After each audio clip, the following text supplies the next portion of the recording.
This presentation is just a short glimpse into the rather complex topic of co-creation, connectivity, and contemplation, and the healing functions of screens.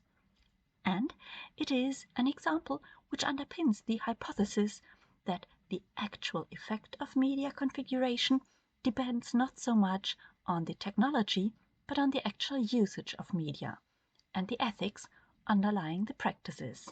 So here comes a short impulse. Some thoughts on poetics of compassion, visual poetry and co-creation in virtual open spaces as self-care and community care. The COVID-19 lockdowns and the maxim of social distancing have not only been accompanied by an upheaval of all so far assumed certainties and our complex socio-cultural infrastructures, they have also brought along deep permutations in our personal, intimate lives.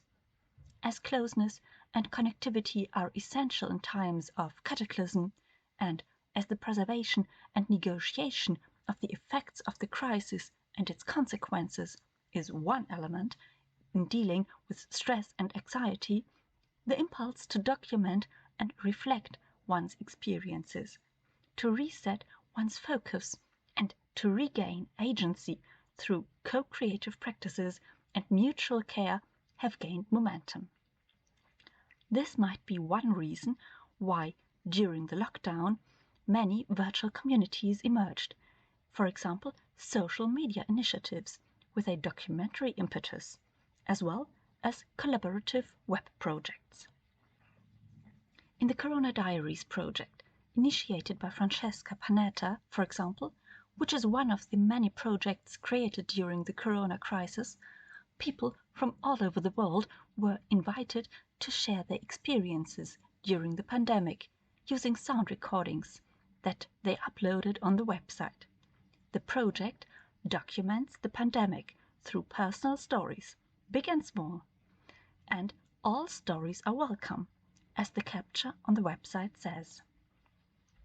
Another project, Corona Archive, initiated by Thorsten Logge and others, with the motto "Become a part of history," focuses on archiving the different facets of the crisis and to collect and share the participants' texts, photographs, videos, chats, voices, messages, and more.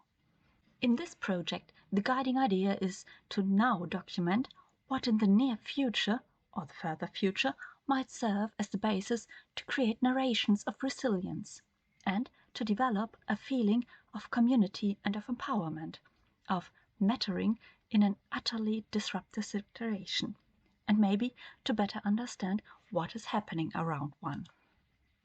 And a third project, which I would like to shortly mention here, is the COVID Cello project, which brought cellists from all around the globe together to literally tune into a communally played piece, thus fathoming the potential of collaboration beyond far distances during physical isolation, only connected via a small screen, thus experiencing the soothing potential of music.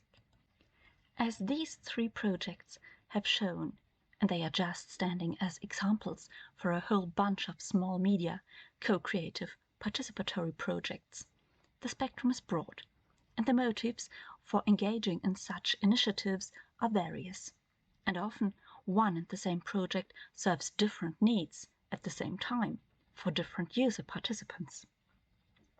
Certainly, there was an urge to document unprecedented times and share one's experiences. There seems to be a need to try to cope with the situation creatively. But there was also the need to reach out in times of forced isolation and social distancing, and to feel connected.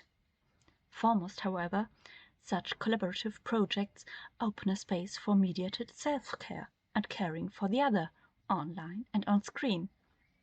They are spaces to self-reflexively cope with a confined lifestyle on the one hand, and on the other hand, to develop a form of community care by linking to the experiences of the self, to the one and the multiple. In the following, I would like to examine the potential of co-creative documentary poetry, poetic documentary, in times of crisis, taking the participatory project Corona Haikus as a paradigm for a collaborative probing into the transformative potential that creative expression online can unfold to live through challenging times and to cope with difficult, so far unprecedented situations. On April the 3rd, 2020, when most countries in the world announced that they would go into a hard lockdown and take strict radical measures to contain the further spreading of the COVID-19 pandemic, Sandra Gaudenzi and Sandra Tabares-Duc launched the co-creative participatory Corona Haikus project. The project was a response to the shock, to the fear of the unknown, and to the need to create a space to be together and to feel connected. At the beginning, Corona Haikus was propelled by the urge to find an alternative to meeting in person. Actually, the two Sandras had planned to come together in Bristol, UK, to work on joint documentary projects. However, all travelling had to be cancelled. Thus, they brainstormed how they could create an alternative space for exchange and creative collaboration, and to deal with the situation. Above all, however, they wanted to create an environment in which narratives of resistance and resilience could grow. As such, Corona Haikus was not only a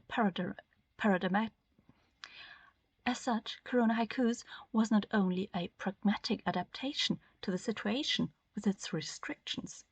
It was also an intervention to prove that although cultural as well as social life would be overshadowed by the maxim of distancing and isolation during the months to come, creativity, and above all, co-creativity, would not have to come to a standstill. Hence, when they came up with the idea of working and standing together despite all the uncertainties and necessary restrictions, Sandra Gaudenzi and Sandra Tabares-Duc decided to experiment with the format of an open collaborative social media documentary, and they opted for Facebook as a point of departure. The call for participation, which they sent to their friends and colleagues to get the project started, was quite simple. Participants were asked to post 3 images and a short account of their experiences during the lockdown. This call was meant as an invitation to look at the world around us with new eyes, to detect the essence and the multiple interpretations of familiar objects, nature, light, colors, and even daily routines. In just a few weeks, the Corona Haikus Facebook group reached over 1,000 members from all around the world, who, in the following weeks, participated actively by posting visual haikus, some of them on a daily basis. They posted visual haikus expressing their feelings and experiences, visual poetry expressing their concerns, anxieties, worries, but also the small moments of joy and serenity that existed despite all the overall depressing situation. As Sandra Gaudenzi and Sandra Tabares-Duc posted haikus too, and were not just the initiators of the project, but also participants as anyone else in the group, there existed almost no hierarchical division, which is one of the problematic things in well-intended engaged documentary, social issues documentary, and ethnographic film. Moreover, it was up to each participant which thoughts and experiences she or he wanted to share, on which basis, and it was finally up to the group to decide which direction the project should take as the pandemic situation evolved. As such, it was also a group decision that some of the visual haikus should be safeguarded and migrated from Facebook to a curated website. And here again, it was a group of rotating volunteering members of the community that chose more than 360 visual haikus that were latterly archived in the Corona Haikus.com website. This mode of co-creation allowed not only for a healthy plurality of perspectives, thoughts, deep listening, and shared decision-making, It also contributed to a feeling of communal creativity, of creative agency, empowerment, and self-efficacy, which were all the more important as the pandemic situation rather induced feelings of being lost, of desolation, helplessness, and hopelessness. In this short sketch of the outline of the project, some aspects which are of interest in this context and in the context of this workshop have already been touched upon. There is the idea of collective and individual recuperation and healing through creativity and connectivity, of self-compassion, self-reflection, and mindfulness, as well as solidarity and co-creative connectivity, resilience, self-efficacy, and creative agency through creative doing. In the following, I would like to analytically go a bit more into detail and discern different dimensions of self-care and community care, compassion and creative recuperation, or, as the title of this presentation puts it, the Poetics of Compassion. I would like to look at, firstly, the visual haiku as a poetic and therapeutic form of meditative practice of creation, as an act of self-care, of mindfulness and compassionate acceptance of a given situation. Secondly, however, I would like to touch upon the empowering act of going public with one's creation and sharing reflections, thoughts, experiences, creatively reworked. This will bring us to a further aspect of care, the idea of compassionate, supportive networking in social media spaces as open spaces, as Zimmerman and de Michiel puts it, of community building, fostering communicative connectivity, and inspiring other creative actions. And last but not least, one can find healing moments in the aesthetic immersion, strolling through the creations and reflections of others, living through similar situations. In this sense, this contribution will bring together thoughts on co-creation and community building, theories of open space documentary, as well as perspectives from individual and social psychology, especially research on resilience, mindfulness, and the therapeutic effects of creative expression. Drawing on both documentary theory as well as lessons from trauma therapy, my reflections will thus center on resilience and compassion, on creative expression as self-care and creative networking as community care, as recuperation through the screen, online and beyond. As such, it is meant as an analytic review of the status quo of emerging practices. But it also dares to shed a glimpse on the potential quo vadis of collaborative, interactive documentary and its new functions as means for self-care and community care. One of the most urgent drivers in situations of crisis, of individual and collective trauma, is making sense of what is actually happening to oneself and to one's surroundings. However, especially in the first weeks of the pandemic emergency and the lockdowns, this was hardly possible, as all so far assumed certainties were disrupted, as well as most of our daily routines and occupations, and due to social distancing, the connectivity to others got lost. Though such experiences can certainly be overwhelming, some people seem to be capable to adapt to disruptive situations intuitively and manage to get through them healthier than others. And, what is interesting, as researchers with victims of torture, trauma, natural catastrophe, or war have shown, there exist methods which make the painful bearable and which promote a change in one's attitude to the unchangeable. In this context, trauma therapist Rachel Thibault has coined the term occupational gifts, which she uses to describe activities that rebuild resilience and help to regain hope under challenging circumstances. Thibault focuses on 5 aspects promoting mental health: centering, creation, connectivity, and contribution, as well as contemplation. The first, centering as the engagement in an occupation that fosters calmness and presence, mainly related to creation as an act of self-care, as does contemplation. Creativity, and also co-creativity in the sense of agentic expression, artistic intervention, and empowerment, as well as connecting, sits at the intersection between self and community care. And contribution, finally, falls into the category of community care, which, however, should not be seen as an antidote to self-care, but as a different nuisance of well-being. Interestingly enough, almost all coping strategies involve either an aspect of symbolic processing, a communicative and/or a co-creative element.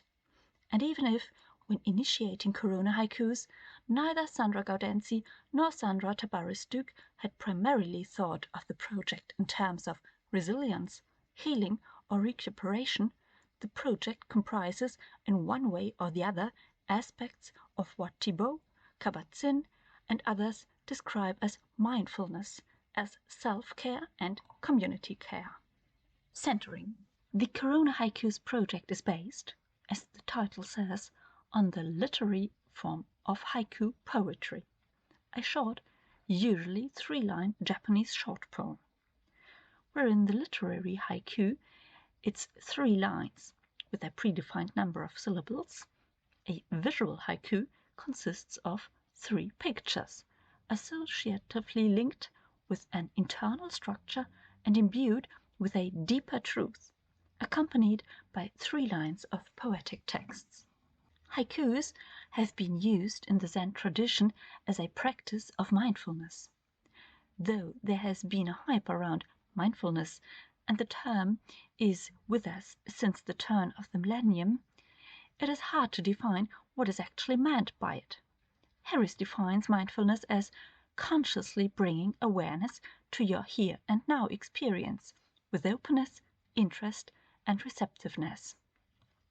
As such, mindfulness prerequisites living in the present moment, engaging fully in what one is doing rather than getting lost in one's thoughts, and allowing one's feelings to be as they are, letting them come and go rather than trying to control them. Bringing together formal and informal Buddhist meditation practice, neuroscience, psychology, and psychotherapy, there have been developed different applications of mindfulness, such as mindfulness-based stress reduction and mindfulness-based cognitive therapy. Moreover, there exist various studies on the general benefit of mindfulness, as well as the specific benefit in the treatment of anxiety, trauma, or depression, a factor that should not be underestimated in such stressful times such as the period of social distancing during the lockdown, and the general fear and uncertainty in this unprecedented situation of personal and social crisis. As Gill notes, therapeutically, haiku poetry has been incorporated into interventions and exercises with the context of focusing and focusing therapy. How does this relate to the Corona Haikus project? Creating haikus necessitates stopping doing other things, taking the time to clear the mind and shift the attention to the sensory world to capture the moment and be aware of one's inner self. It is a creative act that asks the author to slow down, look with fresh eyes at what is around, connect with the inner self, and grasp the moment. As such, the act of creating a haiku, independent from its medial manifestation, can generate feelings of calm, peace, and often a sense of perspective. And it can serve as an anchor point, as a point on which one can center.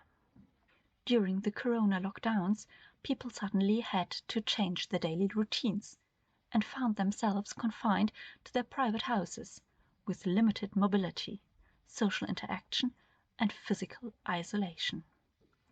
Within this context, co-authors Tabares-Duque and Gaudenzi thought that allowing people to make haikus could be a form of self-care. Since they both work in the digital creative field, they decided to twist the original written haiku form and use mobile phones to create a new form of digital visual poetry. The format they proposed, the 3 smartphone photos and a text, invites participants to look around their close surroundings, and it allows the participants to employ their phones as a creative tool rather than a device for receiving and consuming media. Taking photos allows participants to look around, reframe their attention, and potentially rediscover their own private space. Since seeing comes before words, taking 3 photos often comes as an impulse with no clear reason, nor link between them. But since the visual haiku format does ask for a text to link the photos, the act of enunciation brings to consciousness something that has just an embodied feeling when expressed in visual form. Thus, the effect and the impact of making a visual haiku is not just the satisfaction of bringing some creativity to one's day, but also to reconnect to the here and now with both feelings and consciousness, allowing for meaningful learning, in the sense of the ability to look anew. Art critic Berger reminds us that we only see what we look at. To look at is an act of choice. In other words, even before sharing their visual haikus with the Facebook community, Corona Haikus participants were engaging in an act of mindfulness and self-care, using photography and haiku writing as means of self-expression and development of outward and inward contemplation. In a form of a Corona haiku, participant Ashisha Kumar shares, living as reflection, as present, past, and anticipated future. It is only when one mindfully registers that these dimensions are revealed, and for this I am thankful for the space which has afforded these freeze frames moments in an unstable time. Creativity. Sharing on Facebook and going public as an act of self-empowerment. The moment participants decided to share the haiku on the Corona Haikus Facebook group, they accepted to be seen. What was before a private act of private creativity and mindfulness becomes a public enunciation and a moment of psychological empowerment. Empowerment is here understood as a process of personal development, a process, as community sociologist Sedan specifies, that involves both a development of skills and abilities and a more positive self-definition. People testifying to a better feeling about themselves, a sense of more self-respect and self-esteem, a new self-confidence and a feeling of self-efficacy are connected with a redefinition of the self, and the latter is closely linked with a real improvement in personal knowledge, abilities, skill, resources, and life opportunities. Rather soon after having launched the project, Sandra Gaudenzi and Sandra Tabares-Duke, as well as the fast-growing number of participants, realized that posting their creations gave them a reascertaining feeling of being there, of being in the world, and of showing themselves, not despite, but in their vulnerability. This, however, prerequisites an atmosphere of mutual trust and bienveillance. As the Facebook project mixes personal friends with professional relationships and total strangers, the posting of expressions of one's feelings certainly takes courage, but at the same time it induces a creative self-conquest. Overcoming may be initial reluctances of personal exposure, can thus turn into the fulfilling feeling of finding a voice within a benevolent, caring community. While the act of creating the haikus helped participants to look at their daily lives differently, stopping time to reconnect, using photos to see anew and words to find themselves aware. The act of sharing their haikus expanded the motion of self-caring into a motion of personal empowerment, finding a voice, a personal style, and the courage to share. But since the affordances of Facebook groups include the possibility to comment on other participants' posts and thus to come into a conversation about the experiences through the expressive vehicle of the haiku, the project developed into a network of support and exchange of perspectives. As such, Corona haikus can be regarded as a manifestation of a reappropriation of social media networks and platforms for really social purposes. In this regard, the Corona Haikus project can be seen as open spaces in the sense that Zimmerman and de Michiel used the term with regard to documentary projects. The definition of open space envisions relationships among people as collaborative, decentralized, dialogic, and horizontal. These relationships engender multiple forms of agency. Open space reimagines places as embodied micro-territories, rejecting enclosure and open to permeability and mutability. It conceives of technologies as facilitating migration across media platforms and through different communities as unfinished works in progress. Rather than producing images or artifacts, they configure ways to generate open-ended ideas, questions, solutions, and action across many platforms in many voices, recombining a wide range of tactics and tools.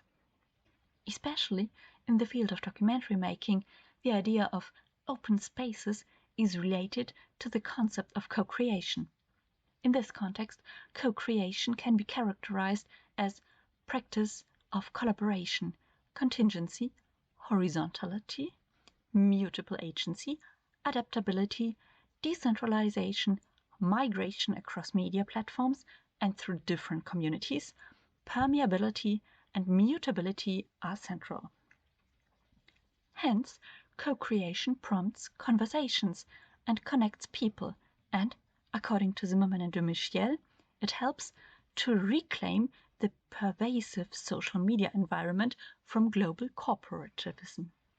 In this sense, the co-creative, community-building phenomena that appeared on Facebook as a representative, maybe the representative of global corporatism, demonstrates how through creative repurposing an atmosphere of compassion and concern can emerge. Participants supported each other and used the platform not to gain more likes, but to empathize with people who shared a similar or different situation, that of the pandemic, which, however, manifested itself in different forms in different places on the globe. This idea of connectivity is closely related to the idea of contributing. As with the two aspects of care, self-care and community care, also contributing takes two sides in the Corona Haikus project. On the one hand, there is the idea to create, to share, and thus to contribute to the mosaic of impressions emerging with the group. On the other hand, there is the idea to support others through inspiration and thus give something to the caring network. In this context, the dictum of co-creation, which means creation together with others for the community, takes another turnaround. As it is stated on the MIT Co-Creation Studio website, co-creation offers alternatives to a single-authored vision. It's a constellation of media methods and frameworks. Projects emerge out of process and evolve from within communities and with people rather than being made for or about them. Co-creation ethically reframes who creates, how and why. Co-creation interprets the world, seeks to change it with a commitment to equity and justice. What can this contributing, co-creative stance towards poetic expression in social media look like? Is this not meant trying to square the circle in a media environment in which creation and contributions are usually quantified in monetizable terms of user-generated content and likes?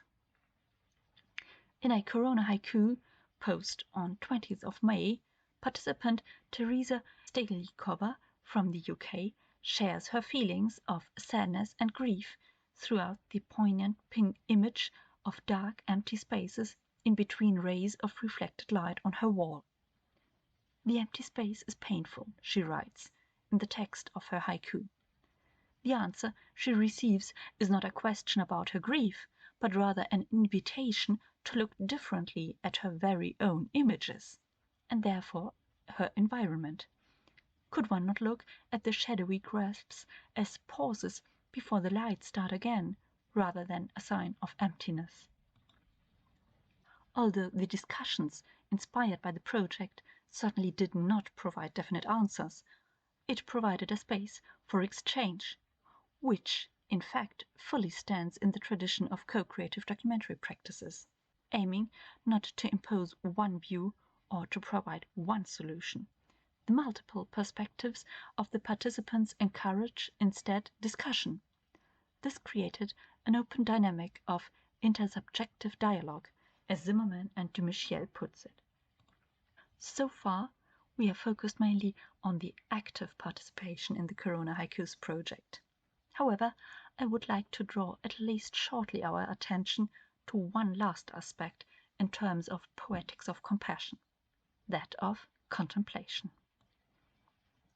As Zafran notes, unlike centering, which grounds us in our bodies and the present, contemplation fosters perspective taking, pulling us out of ourselves toward the much bigger picture of what others and the planet may be experiencing, as well as how all have the capacity to adapt and evolve. It is difficult to know how many people did follow the Corona Haikus project without actively posting, because it is a public group open to all. A total of 1,188 visual haikus were created between 3rd of April and 15th of June 2020, the phase in which the project was most active. Around 2,100 comments and 22,000 reactions were recorded. But how many people did look at the page without leaving any trace? That is impossible to know. In a personal email to one of the co-authors, Diana Orozco comments on the positive effect of visual poetry on the observer. Although I have not published any haiku, today that I am filled with the nothingness of hopelessness, I see the poetry of the Corona haikus, and I feel that beyond the stillness and the paralysis of the uncertainty that inhabits us, they emit a ray of light. That takes me out of inertia. Nothing is inert. Life will always look for a way to emerge. It seems plausible that the aesthetic pleasure of the Corona haikus and the attention that most authors did put into finding some lightness, even in isolation, had a wider effect than anticipated. Outside the act of making, sharing, and commenting, that is only available to the active community, there's also the act of aesthetic immersion that is open to all digital flaneurs, as Sandra Gaudenzi puts it. An unquantifiable number of Facebook strollers, total strangers or friends of friends, have seen appearing on their walls visual poetry reflections on life while in isolation, and this precisely in a time frame where lockdowns would have touched them too.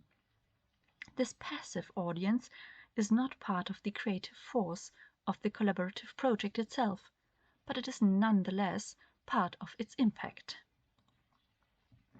At this point, the professional background of the two initiators as documentary makers came forward. Being afraid that the beauty of what they had created could easily vanish, they tried to find another platform that could retrieve and preserve the content and make it researchable and available to anybody. Hence, they launched the Corona Haikus website, a curated space where some of the creations of the Corona Haikus Facebook group were safeguarded. Faithful to the idea of equity within the community of participants, the curational process was also a co-creative process.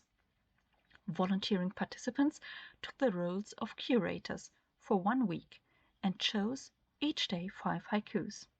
As such, the plurivocality of the project, the polyphony of voices during the lockdown, was not only maintained due to the single contributions by participants from all over the globe. Rather, also the curational process was based on co-creative decisions, which contributed to the variety of topics, aspects, and perspectives in the Corona haikus. The website itself reflected the plurality of experiences, and it thus became a kind of meta-narrative of suffering, anxiety, and unsettlement, but also of care, compassion, and community creation. The particularity of the Corona Haikus project is that it does not just document a specific moment in time through social media collaboration. It is not a project that uses user-generated content to create an archive of the past. The Corona Haikus project is born in a time of urgency and asks participants to create in order to feel engaged with life as it unfolds.